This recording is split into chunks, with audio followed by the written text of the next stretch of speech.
Hey, welcome back. Got the regular weekly bourbon review. But before I get started on that, I want to talk about one thing. We're putting together an epic event 1 year from now. We're going to call it OG Fest. And it's OG Sans World, Groovy Lava Squirrel Medic, hopefully Micah's Mix, Saucy Shane, me and others.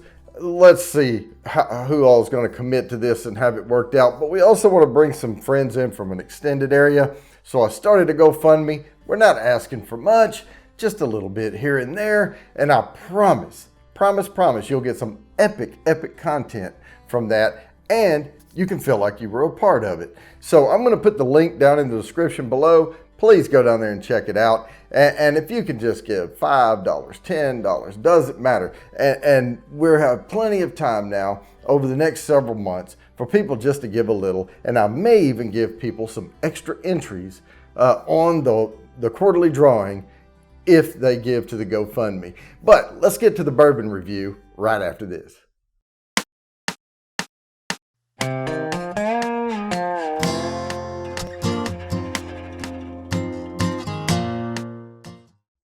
All right, guys, today we have Redwood Empire's Pipe Dream Bourbon Whiskey. This is their first bourbon whiskey, the only one. I did look up some things. If you want to read all about the distillery, they do. This bottle, it says bottled to buy, but it is also distilled in Sonoma. So, and it gives the head distiller's name on there and everything. I don't know why they only put bottled to buy or bottled in Sonoma County, California, because it's also distilled there as well. But this is 45% alcohol by volume, 90 proof. So the mash bill on this is interesting.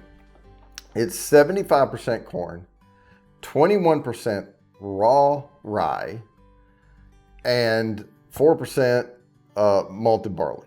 So there's no wheat in this whatsoever. So that'll be interesting. Pipe Dream was named after a particular tree that grew, was ancient, really old, just huge. So, and it gives the longitude, latitude coordinates for that tree. You can read all that. That's not important to what we're doing here today. It's more about the juice in the bottle. So let's pop the top. I did wrestle this off before, during the little break there, but the cork has not been out. Yummy, I can tell you already. So let's pour a little bit. Waste not, want not. All right, there we go. One more little drop. All right, we're gonna slide this. Boy, this table slides so well. Look at that. All right, this could be a bar surface where you slide the glass down and someone catches it. All right, Redwood Empire. Let's start looking at the jutes. Let's give it a swirl, get some air in it. Let her open up just a touch. Start getting the forming of the oils on the glass so that I can talk about legs for Crazy Ann. All right, so here is the color on it. It is a medium to light amber. I can already see the beads forming on the glass. They are moderate, on the heavy side of medium, I would say. Not the thickest trails, but they are trickling down really slowly. So I think the oil content in this is going to be right on par with some of the better bourbons. It wasn't dramatically expensive. They do say they plant a tree with every bottle sold, but nose soft. Vanilla. There's something else there. I'll put my finger on it here shortly. I sent a nosing kit to and my brain's running through the nosing kit right now. But I sent one to Jimmy. He was the one that won the first nosing kit. I do give away a nosing kit once a quarter, along with 3 sample bourbons and a private virtual tasting with yours truly. And I will walk you through those bourbons. If you win that, to win it, you have to join my Thursday night live. Between 6:45 and 7, I spin a wheel. It gives you the time, a 15-minute block of time during my live stream that I will be taking. Put me in. Doesn't cost a dime, and you can get entered on the wheel to try to win the nosing kit. I have lots of people on the wheel, but still, it's better odds than the lottery. So, this is the kit here that I'll be putting together soon. Let me try to pick these notes out. Getting some apple in there, more fresh apple, not roasted. Like I said, a little caramelly, but mostly vanilla. The nose is pretty typical. I'm not picking up any florals in here. I mean, it is 21% rye, so, but on the nose, I'm not getting a lot of those rye notes. So, let's get the tongue wet.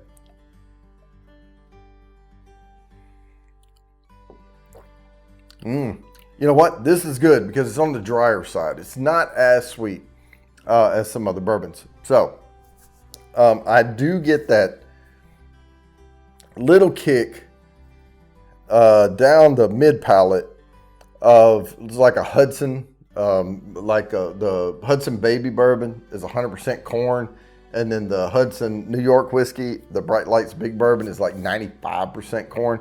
So I do get that little high corn count kick.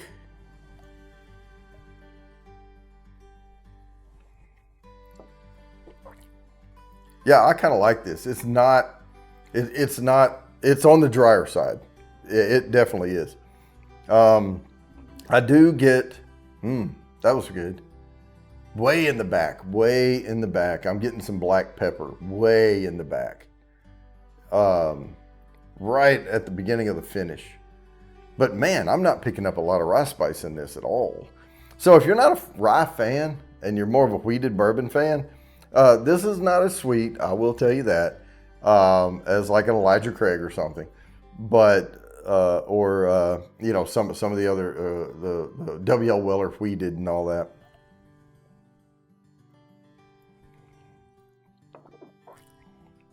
Man, there's some good notes in there though. I would say this is definitely not a beginner bourbon. I would say this is intermediate, you know, type right in there, but it's something to dabble over to. Yeah, I think it's coming across really well and balanced. Excuse me. Clear that. Make sure I got a good clear palate for you. I'm trying to look at the... I mean, it's not coating as well. I'm picking up some oak in it. Not a lot.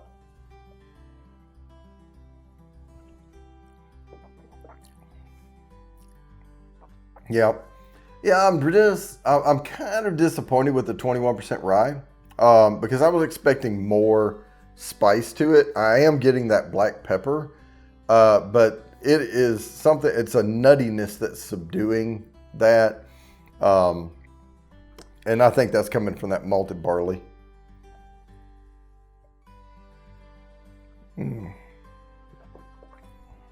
But not a bad sipper at 90 proof. I'm not getting a lot of warmth, but the finish is there for 2 or 3 swallows after.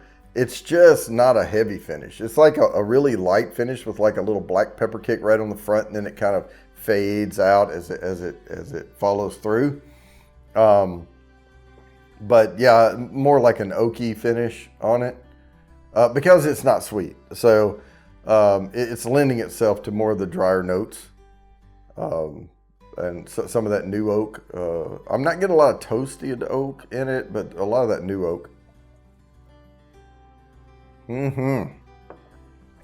So, I like it. I really do. I'm glad I bought it. And I can't remember the price, sorry, but prices vary geographically so much that I hate to give you a price and then you run out and go, oh, he told me this was going to be $50 and or $45 and they had it for 60. So, yeah, prices do vary a lot. So with that, I wouldn't recommend it for everybody. But I do think it's a good bourbon. I would like to try the rye. If you are a fan of rye, they're supposed to have a really good rye. Redwood Empire does. And like I said, this is their first and only bourbon. But they made the name for themselves with their rye. So their bourbon, drier bourbon, pretty good, intermediate. Not a lot of notes kicking, but you are getting some wood, drier notes, a little black pepper. But with that, guys, I'm going to head and sign off as always. Please like and subscribe. Hit the bell down there for notifications so you don't miss anything. And as always, I promise, I'll keep bringing you these videos.